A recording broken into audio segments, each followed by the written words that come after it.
በአባቱ ቤት አሳደጉት።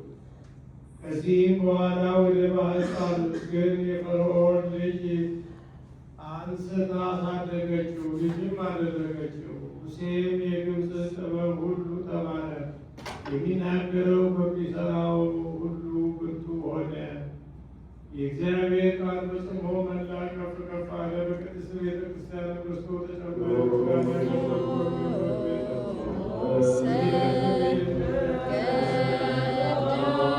Yeah.